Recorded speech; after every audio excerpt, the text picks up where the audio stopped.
자, 성경의 처음 시작은 창세기입니다. 창세기부터 성경을 시작하고 있습니다. 창세기의 처음 시작은 태초에 하나님이 천지를 창조하셨다라고 하는 선포와 선언부터 시작을 하고 있죠. 자, 신약의 첫 번째 책은 무엇입니까? 마태복음이죠. 그러나 실제로 쓰여진 순서를 본다면 마가복음이 먼저 쓰여졌습니다. 그러나 우리 성경은 마태복음부터 처음을 시작하고 있습니다.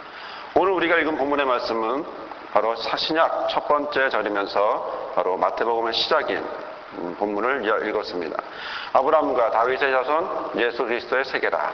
자, 이것을 표준 세번역은 이렇게 번역하고 있습니다. 아브라함의 자손이요 다윗의 자손이신 예수 그리스도의 족보는 이러하다. 아브라함의 자손이요 다윗의 자손인 예수 그리스도의 족보는 이러하다. 자, 우리가 사용하고 있는 성경은 세계라고 하는 말을 사용했지만, 그러나 표준서 번역과 공동 번역은 이것을 족보라고 이야기를 했습니다. 번역을 했습니다. 이 세계라고 하는 이 말은 헬라어로 비블로스 게네세우스라고 하는 말입니다. 이것은 시작이라고 하는 말입니다. 시작에 관한 책, 시작하는 책, 기원에 관한 책이라고 하는 것이죠. 자, 무엇의 시작과 기원을 말한 것일까요? 그것은 예수 그리스도의 시작과 기원에 대하여 말하고 있다는 하는 사실입니다. 자, 본문을 자세히 보면 다윗과 아브라함과 다윗의 자손이라고 하는 말이 있습니다. 이 말은 예수 그리스도를 수식하고 있는 말입니다. 또 족보라고 뜻하는 이 세계라고 하는 말도 바로 예수 그리스도를 수식하고 있습니다. 그렇다면 마태복음 1장 1절 바로 이 한 절에 가장 중요한 단어를 찾아라 라고 한다면 그것은 아브라함도 아니고 다윗도 아니고 족보라는 뜻의 세계도 아닙니다. 오로지 예수 그리스도가 가장 중심이 되고 가장 중요한 단어입니다. 다른 모든 단어들은 그것을 수식하고 있는 표현들이죠. 자, 왜냐하면 왜 이렇게 마태복음은 가장 중요한 단어인 예수 그리스도를 시작으로 이야기하고 있을까? 그것은 혈통적으로는 예수 그리스도가 아브라함의 자손이고 다윗의 자손임을 분명히 증명하고 이것을 밝히고 있기 때문에 그렇습니다. 자, 오늘 본문의 말씀은 우리는 난해한 구절이기도 합니다. 마태는 왜 이 자신의 복음서를 시작하면서 가장 첫 번째 쓰는 내용을 족보부터 시작했을까? 왜 족보를 이야기하지 않으면 안 되었을까? 다른 이야기가 많았을 텐데 마가복음처럼 아니면 요한복음처럼 누가복음처럼 다른 이야기를 했을 수 있었음에도 불구하고 왜 족보부터 이야기했을까? 그것은 바로 유대인이기 때문에 그렇습니다. 이 말은 이 마태복음을 읽을 대상자들이 첫 번째 1차 마태복음을 읽을 대상자가 누구였냐면 유대인들이었습니다. 마가복음과 누가복음은 이방인들이었고 요한복음도 이방인이었다면 그러나 마태복음은 이방인이 아닌 유대인들을 향하여 썼던 책이기 때문에 지극히 유대적인 관점으로 유대인들이 이해하기 쉬운 그런 관점으로 성경을 썼기 때문에 그렇습니다. 자, 마태복음은 바로 유대인들에게 예수 그리스도를 말씀하기 위해 바로 쓰여졌다는 하는 사실이죠. 자, 그러나 우리는 마태복음을 딱 읽을 때 성경을 연초가 되면 우리는 다시 한번 성경을 읽어야지, 올해는 한번 일독은 한번 해봐야지 라고 시도를 하고 구역부터 읽을까 신약부터 읽을까 고민하다 보면 신약부터 읽어야지. 그럼 어디부터 읽죠? 마태복음부터 읽습니다. 그런데 찾다가 딱 필 때부터 뭘 나옵니까? 족보 얘기 나옵니다. 발음도 이상하고 읽을 수도 없고 이상한 그러면 처음부터 별로 읽고 싶은 마음이 싹 사라지게 하는 그런 마태복음의 족보가 우리는 보게 되어 있습니다. 한 장도 제대로 읽지 못하고 그냥 넘어가는. 그래서 어떤 분은 또 어떤 예화에 들어보니 어떤 분은 마태복음 1장에는 족보만 외운다고, 이유는 나중에 하늘나라 가면 통성명이라도 해야 된다고, 아브라함이니 히스기야니 므낫세니 하면 이름만 먼저 읽겠다고 하는 사람들이 있습니다. 자, 족보라고 하는 것은 우리를 딱딱하게 합니다. 분위기가 별로 이렇게 부드러워지지 않는다라고 하죠.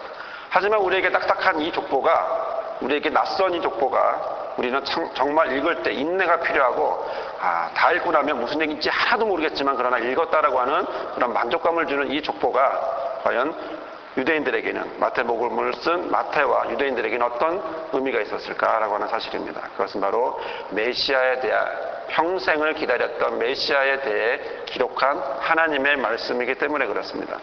초상 때부터 자기가 태어나기 전부터 몇백 년 전부터 1000년, 2000년 전부터 조상들은 바로 메시아를 기다려왔고 그 메시아에 대하여 이야기해왔고 그리고 자기네 몸속에는 이미 메시아를 기다리고 있는 것이 그냥 자연스럽게 그냥 신앙 안에 흐르고 있기 때문에 그렇습니다.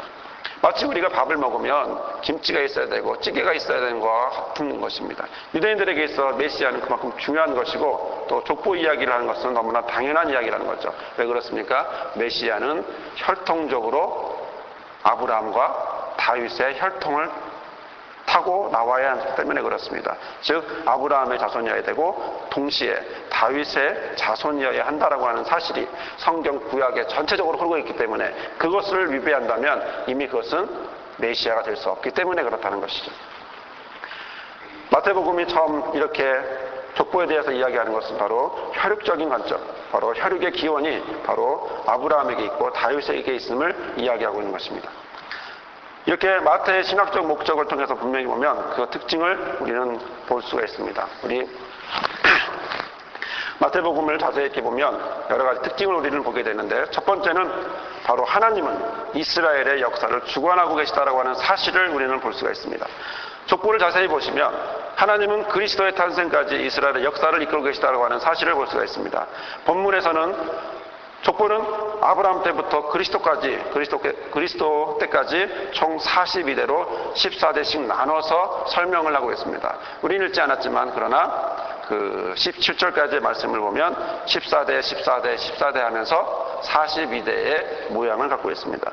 물론 이 14대의 모양은 정확하게 총 42명이 있었다 그렇지는 않습니다. 중간에 한 서너 명 정도가 빠졌습니다. 이유는 신학적인 이유가 있기 때문에 그렇고 바로 42라고 하는 숫자가 의미가 깊기 때문에 유대적으로 의미가 있기 때문에 그 숫자를 맞추기 때문입니다. 그럼 왜 뺐냐? 어떻게 조상을 빼냐? 이것은 우리의 관점이고 유대인의 관점에서는 어떤 신학적인 이유 때문에 그것을 충분히 족보상으로도 뺄 수가 있습니다. 자, 이런 관계 안에서 우리가 볼 수 있는 것은 한 3명 정도가 빠지긴 했지만 그러나 전체적으로 42대라고 하는 바로 이 기록, 바로 하나님께서 이스라엘을 처음부터 끝까지 예수님이 오시는 그때까지 바로 이끄시고 도와주셨다라고 하는 그런 의미를 갖고 있습니다. 이스라엘의 역사를 우리는 세 가지로 오늘 본문을 읽지는 않았지만 10절까지 말씀을 보면 세 가지로 우리는 구분해서 볼 수가 있습니다. 2절에서 5절까지에 나오는 처음 14대는 이스라엘의 역사의 태동, 역사의 왕국의 형성이라고 하는 부분, 그다음에 약속과 인내의 시기로서 이스라엘 조상 아브라함 때부터 시작해서 그다음에 이스라엘 대표적인 왕인 다윗에 이르는 것까지 이어지고 있습니다. 두 번째 이어지는 14대는 6절에서 11절까지의 말씀인데 이것은 이스라엘의 왕정시대의 이야기를 뜻하고 있습니다. 이스라엘에 많은 왕들이 있었고 그 왕들이 유다 지파 안에서의 왕들을 이야기하고 있고 왕권을 상실하고 포로가 되고 또 여고냐로 끝나기도 하지만 그러나 두 번째 시대를 왕정시대를 요약하고 있습니다. 자, 세 번째 14대는 12절에서 16절까지 이어지고 있습니다. 이스라엘의 바벨론 포로 시기와 포로로 돌아와 끊임없이 이방 세력과 괴롭힘을 하면서도 그러나 끊임없이 메시아를 기다리는 바로 그 시기, 바벨론 포로 이후에 예수님의 조상이 열거되면서 바로 끝에는 예수님에게로 끝나는 그런 족보를 우리는 보게 되는 것이죠. 마태복음 한 장 바로 1절에서 16절까지만 보아도 바로 이스라엘 전체 역사를 우리는 꿰뚫어 볼 수가 있습니다. 구약을 잘 아시고 구약을 대해서 열심히 읽으셨던 분은 마태복음 1장이 그렇게 어려운 책이 아니라고 하는, 어려운 부분이 아니라고 하는 사실을 알게 되죠. 왜냐하면 하나님께서 이스라엘을 이끄시고 있는 역사의 흐름, 바로 역사의 하나님의 붙잡아 주시는 역사의 흐름, 구속사의 섭리를 알 수 있기 때문에 그렇습니다. 모든 것에는 과정이 있는데 여러분도 아마 산을 올라오신 적이 많으실 것입니다. 저도 여러 번 산을 올라봤는데 산을 오를 땐 여러 번의 과정들이 있습니다. 그냥 후다닥 뛰어 올라가서 정상에 올라가는 것이 아니라 처음엔 쉽다가 어렵다가 또 난해한 길, 쉬운 길, 편안한 길 가게 되어 있습니다.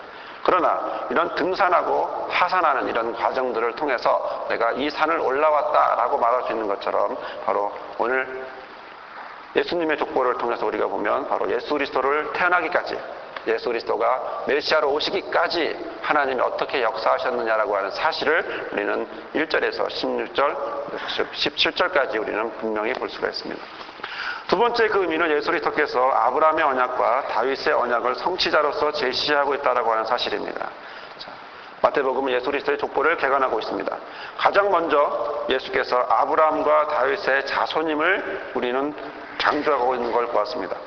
단순히 예수님의 혈통적인 관계만 얘기하고 있는 것이 아니라 바로 그런 것 안에서 아브라함에게 했던 약속, 다윗에게 했던 약속, 이 두 가지의 약속이 그대로 이어지고 그리고 예수 그리스도에게서 실천되고 성취되었다라고 하는 사실을 우리는 볼 수 있기 때문에 그렇습니다. 단순히 족보가 아니라 아브라함에게 했던 그 약속이 또 다윗에게 했던 그 약속이 바로 예수 그리스도에게서 성취된다라고 하는 사실입니다. 아브라함의 약속은 어떤 것입니까? 우리는 창세기 1장 12장 1절에서 3절까지의 말씀에서 우리는 알고 있습니다. 아브라함을 하나님은 복의 근원으로 세우셨고 땅의 모든 족속을 그로 말미암아 복을 얻을 것이라고 했습니다. 즉 아브라함의 언약은 세계적이라는 것입니다. 국한적인 이스라엘의 편협적인 지역적인 것이 아니라 세계적이고 어떤 누구도 하나님 앞에 나오면 아브라함의 믿음으로써 고백하면 아브라함의 자손이 될 수 있다라고 하는 이야기를 우리는 성경을 통해서 알고 있고 깨닫고 있습니다. 바로 그것을 이루는 과정이라고 하는 사실입니다. 예를 들어 우리는 족보는 읽지 않았지만 우리가 잘 알고 있는 이름들이 족보에는 3명의 여자 이름이 나오는데 다말과 라합과 루시라고 하는 3명의 여자 이름이 나옵니다. 아브라함의 언약의 맥락을 같이 해볼 때 이것은 굉장히 중요한 의미입니다. 100여 년 전만 해도 슬픈 사실이지만 여자에 대해서 어느 세계도 그렇게 높이 평가하지는 않았습니다. 그러나 바로 그럼에도 불구하고 이 마태복음은 세 여자의 이야기가 나오고 있습니다. 그것도 그냥 평범하거나 아니면 훌륭한 집안의 사람이 아닌 다른 모양의 이름을 갖고 있다고 하는 사실입니다. 다른 상황이라는 것이죠.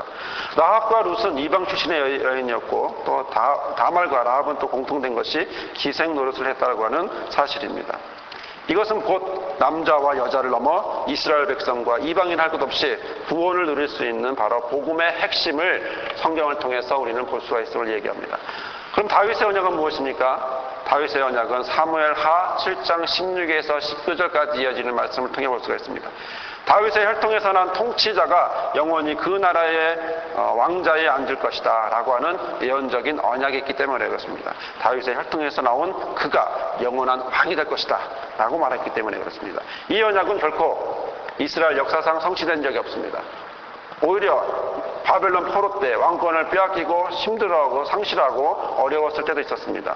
또 포로기 이후에는 또 헬라의 셀루쿠스 왕조가 통치하는 시기도 있었고 그런 시기에 대항하면서 하브스몬 왕가가 생겼지만 그리고 기원전 142년에서 63년까지 80년간 이스라엘 자손을 다스린 적이 있었지만 그들은 슬프게도 다윗의 혈통이 아니었다라고 하는 것에서 이미 그들은 메시아가 아니었다라고 하는 사실이죠. 즉 하나님이 다윗의 혈통과 말해주고 그 다윗의 혈통과 연결해주고 다윗과 언약했던 그 언약과는 전혀 관계가 없음을 이야기하고 있습니다. 이제 다윗의 혈통적 방법을 이어받은 예수님이 태어나셨습니다. 마태는 예수께서 다윗의 자손심을 밝혔고 또 다윗의 왕위를 차지할 거라는 권리가 있음을 이야기하고 있는 것이죠. 다른 복음서에서보다 훨씬 마태복음은 훨씬 더 바로 다윗의 자손임을 언급하고 있다라고 하는 사실은 바로 다윗에게 했던 언약 왕으로서 오실 메시아라고 하는 사실 바로 그것을 의도적으로 강조하고 있는 사실입니다. 그렇기 때문에 유대인들은 예수 그리스도의 족보를 바라보는 순간 마태복음을 첫 페이지를 딱 펴는 순간 유대인들은 놀랄 수밖에 없고 흥분할 수밖에 없고 그리고 예수님이 메시아구나 라고 고백할 수밖에 없는 그 성경을 하나님은 마태를 통해서 기록하였다고 하는 사실입니다.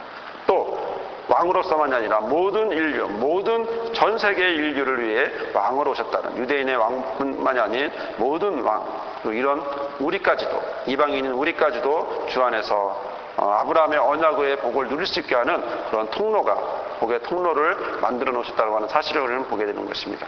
그래서 말씀드렸듯이 유대인들은 바로 마태의 족보를 보면서 놀라지 않을 수 없는 것입니다. 셋째로 예수 그리스도의 족보는 우리에게 그리스도의 탄생으로 이스라엘 역사에서 새로운 시대가 시작됨을 이야기하고 있습니다. 새로운 시대, 새로운 것, 새로움을 나타내고 있습니다. 셋으로 세 가지의 시대로 나눴던 14대를 넘어 이제는 모든 것이 지나가고 이제는 마지막 인물로 기록되고 있는 예수 그리스도의 탄생은 곧 바로 그 다음 세대를 이끌어갈 그 다음 시대를 이야기하고 있는 전혀 다른 차원의 시대를 이야기하고 있음을 이야기합니다. 즉 막이 열리고 있음을 이야기하고 있는 것입니다. 예수 그리스도 통해서 이전까지는 없었던 그러나 바로 그 새로운 시대를 이야기하고 있는 것이죠. 그렇다면 사랑하는 성도 여러분, 이렇게 귀한 예수 그리스도의 족보를 통해 여러분이 보신다면 여러분은 무엇을 깨달을 수 있겠습니까? 이 족보가 우리는 난해하고 우리가 읽으면 헷갈릴 수밖에 없고 또 발음도 힘든 이 사람들의 이름을 불러볼 때 우리는 과연 무엇을 깨달을 수 있겠습니까? 우리는 여기서 하나님의 역사심을 여러분은 보셔야 합니다. 또 활동적으로 아브라함과 다윗의 언약을 이어받은 자손임을 우리는 보아야 합니다. 또 세 번째로 새 시대를 맞게 될 바로 새로운 중심점이 된다고 하는 바로 그 사실을 우리는 깨달아야 합니다. 이것이 우리의 신앙의 중심이 되어야 합니다. 이러한 눈을 우리가 가져야 한다는 사실이죠. 단순히 예수님은 혈통적으로 볼 때 단순히 유대인만이 아니었습니다. 또 언약적으로 볼 때 유대인에게만 속한 것이 아닌 전 세계적이고 전 인류적이고 또 그래서 모든 사람들의 메시아로 왔다라고 하는 사실, 바로 이 사실은 우리에게 멈출 수 없는 하나님 아버지로 나아가는 바로 새로운 시대로 나아가게 하는 그 출발이 된다고 하는 사실입니다. 그러나 저는 오늘 이 본문을 통해 우리가 깨닫고자 하는 것이 있습니다. 그것은 하나님은 우리의 이름이 이 족보 안에 들어오기를 원한다라고 하는 사실입니다. 이 귀한 이름이 바로 많은 사람들의 42명의 이름이 바로 3명이나 되는 사람의 이름은 빠졌지만 그러나 42명이라고 하는 이 사람들의 이름이 기록되었다라고 하는 사실, 바로 이 사실은 바로 우리도 바로 어디에 있어야 함을 깨닫게 해주는 사실입니다. 혈통적으로 우리는 예수님에게 갈 수는 없습니다. 예수님에게 다가갈 수도 없고 또 이미 혈통적으로는 끝났습니다. 하지만 뒤에 이어지는 믿음의 족보에 우리는 바로 나아가야 됨을 우리는 볼 수가 있습니다. 우리가 쓰여질 족보는, 우리가 앞으로 쓰여질 족보에 대해서는 우리는 바로 믿음으로 나아가는 것입니다. 왜? 우리는 아브라함의 자손이기 때문에 그렇습니다. 믿음으로 우리는 이미 아브라함의 자손이 되었습니다. 또 우리는 다윗의 자손으로 우리는 왕같은 제사장이 되었습니다. 그러므로 우리는 바로 유대적인 혈통적인 족보는 아닐지라도 영적으로 믿음의 족보는 우리가 쓰여지고 우리 이름이 그 족보에, 믿음의 족보에 쓰여져야 한다는 사실입니다. 우리는 아브라함이 활동적으로는 우리의 조상이 아니었습니다. 로마서 4장 16절에 보면 그러므로 후사가 되는 이것이 은혜에 속하기 위하여 믿음으로 되나니 이는 그 약속을 그 모든 후손에게 굳게 하려 하심이라. 율법에 속한 자에게뿐 아니라 아브라함의 믿음에 속한 자에게도니 아브라함은 하나님 앞에서 우리 모든 사람의 조상이라. 우리 모든 사람의 조상이라고 하는 사실입니다. 이 말을 달리하면 우리는 은혜와 믿음 안에서 이스라엘 백성이 되었다라고 하는 사실입니다. 은혜와 진리 안에서, 은혜와 믿음 안에서 우리는 하나님이 택하신 언약의 자손이 되었다라고 하는 사실입니다. 이것은 곧 우리의 이름이 바로 예수 그리스도의 믿음의 족보에 기록된다라고 하는 사실입니다. 여러분들은 집에 족보가 있을 것입니다. 여러분들은 그 족보에 자신의 이름을 아마 보았을 것입니다. 저도 저희 집에 족보가 있고 그 족보에 저의 이름이 있는 것을 보았습니다. 마치 이와 마찬가지로 여러분의 이름이 하나님의 족보에, 믿음의 족보에 쓰여지시기를 바랍니다. 나만, 다른 사람이 쓰여지는 것이 아니라 여러분도 함께 쓰여지는 은혜가 있길 바랍니다. 바로 믿음의 족보에 우리는 이름이 쓰여질 것이고 또한 그래서 하나님의 역사하심을 우리는 체험하게 될 것입니다. 과정이 필요합니다. 우리 옛사랑 축제를 위하여 10주간 동안 애쓰고 수고했습니다. 또 앞으로의 삶도 하나님께 맡기고 모든 것을 이끌어갈 것입니다. 이 모든 것은 우리가 하는 것이 아니라 하나님께서 이 시간까지 도와주셨고 우리를 이끌어 주셨습니다. 그러나 이런 과정 속에서 나의 삶이 하나님 앞에 하나님이 이끌어가시는 삶의 모습이 되기를 우리는 소망하며, 주님, 오늘 나의 삶이, 오늘도 나의 삶이 그리스도의 족보에, 믿음의 족보에 쓰여진 사람으로서 살아가는 그런 언약의 자손으로 살아가는 그런 은혜를 허락하여 달라고 매일매일 간구하는 저와 여러분에게를 주님의 이름으로 부탁을 드립니다. 이 시간 함께 통성으로 기도하겠습니다. 주님, 나를 이끌어 주시고 인도하여 주옵소서. 우리의 삶이 믿음의 족보에 들어가게 해 주옵소서. 오늘 옛사랑 축제의 삶을 또한 예수의 족보 안에, 믿음의 족보 안에 들어가는 그런 의미 있는 그런 모습이 되게 해달라고 지금 함께 통성으로 기도하겠습니다. 걸어가신 하나님 감사합니다. 주께서 함께 하여 주셔서 우리에게 은혜를 내려주심을 감사합니다. 하나님이여 인도하여 거룩하신 하나님 감사합니다. 주께서 인도하여 주셔서 오늘 거룩한 하루 보내게 하심을 감사합니다. 주 안에서 행복하고 은혜가 넘치며 기쁜 하루를 살게 허락하여 주옵소서. 또한 우리의 삶의 속에서 아브라함의 자손답게, 또한 믿음의 다윗의 자손답게, 예수 그리스도를 믿는 자답게 오늘 하루도 살아가도록 허락하여 주옵소서. 나의 이름이 주님 안에 믿음의 족보에 기록되게 하심을 감사합니다. 그러나 나의 이름뿐만 아니라 주여 내 주변에 있는 많은 사람들도 주님 믿음의 족보에 하나님의 생명책에 기록될 수 있도록 허락하여 주옵소서. 주께서 붙잡아 주시며 인도하여 주시기를 간절히 바라고 원합니다. 이 아들을 말하는 육신으로는 다윗을 통해서 나셨고 성결의 영으로는 죽은 자 가운데서 부활하신 능력으로 하나님의 아들로 인정되었으니 곧 우리 주 예수 그리스도이시라고 말씀하셨사오니 주여 우리가 주님 안에서 믿음으로 고백하며 생명책에 기록하며 비록되며 또한 믿음의 족보 안에 주 앞에 영광 걸리는 그런 귀한 삶을 살도록 허락하여 주옵소서. 예수님의 이름으로 기도드립나이다. 아멘.